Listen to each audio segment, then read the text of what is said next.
Hello guys. Recent news about the recruitment of Jasper Johnson has left Kentucky Wildcats fans worried. But is it true? If so, nobody expected this in Kentucky. Before we dive into the updates, don't forget to subscribe to the channel. According to Travis Branham, a recruitment specialist from 247 Sports, Kentucky's chances of securing Johnson's commitment are significantly decreasing. In his appearance on the College Basketball Show, Branham highlighted that the race for the talented five-star prospect has essentially become a two-man battle between Alabama and North Carolina, with the Wildcats falling behind. Johnson, who is expected to make his final decision by the end of August, is a local talent from Lexington, known for his exceptional skills and being the son of former Kentucky football standout Dennis Johnson. His brief stint at Woodford County solidified his reputation as one of the top rising players on the national scene. Naturally, this generated high expectations among Kentucky fans, who hoped to see him don the Wildcats jersey under the leadership of new coach Mark Pope. Branham did not mince words when describing the current situation. "This has become a two-man race," he stated. "There's been a lot of smoke on social media, but I wouldn't believe it. This is a race between Alabama and North Carolina. At this point, I would rank Kentucky, although they are the hometown team, as a distant third behind Alabama and North Carolina." This harsh analysis hits hard for Wildcats fans, who were hopeful that Johnson's local connection could be a decisive factor in favor of Kentucky. Branham also mentioned that although Alabama's Crimson Tide appears to be leading, North Carolina is very close and has a good chance of turning things around before Johnson's official announcement. "I still tip my hat to the Crimson Tide as the leaders in this, but North Carolina is within striking distance, and they could turn this thing around before we have the official announcement." For Mark Pope, who recently took over as head coach, this situation represents a considerable challenge.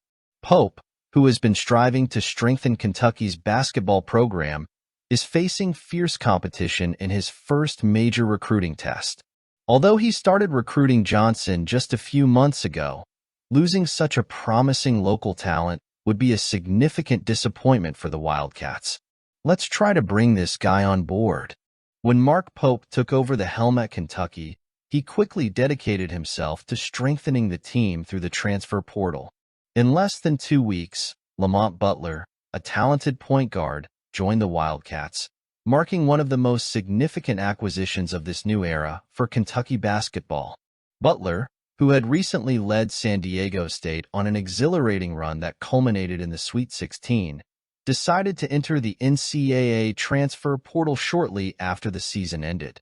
The fresh memory of his buzzer beater in the Final Four, which secured the victory over Florida Atlantic, brought great visibility to his skills.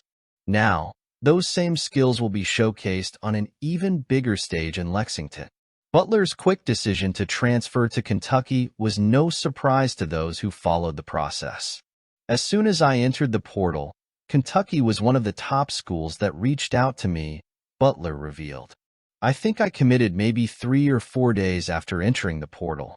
It was an obvious decision when Coach Pope shared his plan and how he saw me fitting into it, and I was ready to go when he came and talked to me and my family." With Butler projected to be Pope's primary point guard during his inaugural season, the expectation is that he will form a formidable backcourt alongside promising talents like Travis Perry, Otegoa, and Kerr Kriisa.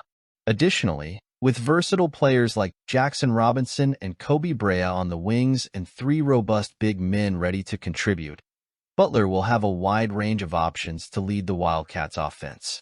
"The entire coaching staff is great. It all started with Coach Pope," Butler praised. "Since I entered the portal, he has been in constant communication with me. He has been a great person, a great role model, and a great leader. He really believed in and trusted me."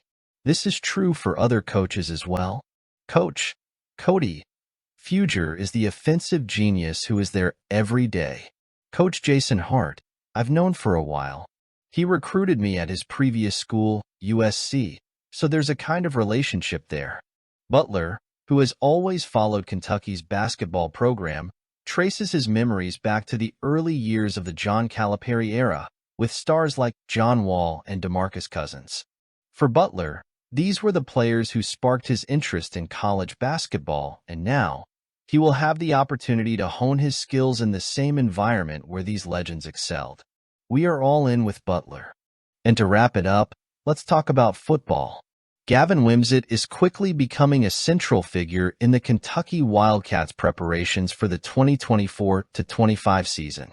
As fall camp progresses, expectations are high for Mark Stoops' team, which has been investing heavily in talent on both offense and defense. While many transfers have garnered praise this offseason, it is Wimsatt, a quarterback transfer from Rutgers, who is standing out. Wimsatt, who brings extensive experience from his time with the Scarlet Knights, where he started 19 games over 3 seasons, is proving to be a valuable addition to the Wildcats roster. Although he is not the likely starter for the season opener, Wimsatt's impact in training is already notable. Offensive coordinator Bush Hamdan had high praise for Wimsatt's skills. You can see during the last practice some of the things he's capable of doing. We think he's one of the best ball carriers we have as well. It's up to us to be creative, Hamdan said, making sure it's a package he can handle, but also being able to step in and be a full-time quarterback if needed. It's something we're working on. Hamdan's statement highlights Wimsatt's versatility and potential. The quarterback position has been a weak point for the Wildcats under Stoops' leadership, but Wimsatt's arrival seems to offer new hope. With his ability to run the ball, he adds an extra dimension to Kentucky's offense, something the team can creatively exploit. While Brock Vandagriff is the favorite to start as quarterback in Week 1, it's clear that Wimsatt will have opportunities to showcase his value. The mention of specific packages for Wimsatt indicates that he will be an active and strategic part of the Wildcats' game plan. And with Kentucky's backfield facing some uncertainties, it wouldn't be surprising to see Wimsatt lined up as a running back in certain situations, using his running ability to catch defenses off guard. Wimsatt's impact goes beyond his physical skills. His presence on the roster brings new energy and competitiveness to the team. Kentucky fans, always eager for solid quarterback performance, now have a reason to believe this season could be different. Wimsatt's combination of experience, talent, and versatility makes him a player to watch closely. What's your opinion? Leave a comment, it's important. And don't forget to subscribe.